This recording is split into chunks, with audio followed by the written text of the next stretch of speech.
নমস্কার। আরেকটি নতুন দিন। আজকে শনিবার। অনেক দিন পরে আবার একটু প্রত্যেক দিনের মতন কী কাজ কাম থাকে সেটাই তোমাদের সাথে শেয়ার করছি। সকালে চা করে নিলাম। এখানে ঝলমলে ওয়েদার। যেটুকু বাড়িতে গল্প শুনছি যে এখনও নাকি আমাদের বালুরঘাটে বেশ ঠান্ডা ঠান্ডা আছে, কিন্তু আমাদের এখানে প্রচণ্ডই গরম। আজকে রান্নার মেনুতে ছিল পেঁপে আলুর পাতলা করে ঝোল, আলু করলা ভাজা, আলু পোস্ত আর টমেটো চাটনি। খুব পরোটা খেতে ইচ্ছা করছিল আর জিলেপি, ওকে বলার সাথে সাথে ও গিয়ে নিয়ে এসে দিয়েছে। তো সকালে জলখাবার আজকে এটাই ছিল। কোনো কিছু করিনি, বসে বসে এটাই গল্প করছিলাম যে আমাদের বালুরঘাটে কী সুন্দর আলু ছোলা এগুলো দিয়ে করে। এদের এখানে কুমড়ো আলু এগুলো দিয়েই করে। এখন এক এক জায়গায় এক এক রকম নিয়ম। রান্নাবাড়ি কমপ্লিট করে স্নান করে দুপুরে খাবার নিয়ে বসে পড়েছি। যা যা রান্না করেছি এটাই গুছিয়ে নিয়ে বসে পড়েছি খেতে।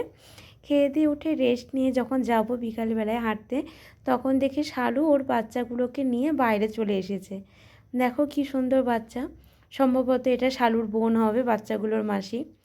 এত ভালো লাগে বাচ্চাগুলোকে দেখলে, খুব সুন্দর মুহূর্ত। তারপরে বাড়িতে এসে সন্ধ্যাবাতি দিয়ে আবার একটু চা করে নিব। সন্ধ্যাবেলা একটু চিড়া ভাজা আছে, একটু মাখনা, এই দিয়ে চা করব।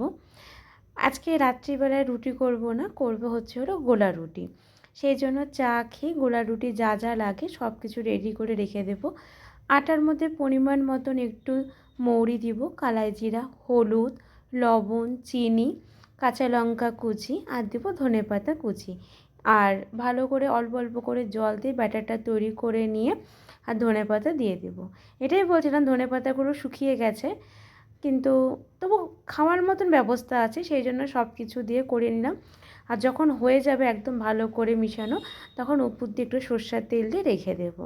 রাতে এটাই করবো আজকে। সকলে খুব ভালো থেকো। Good night.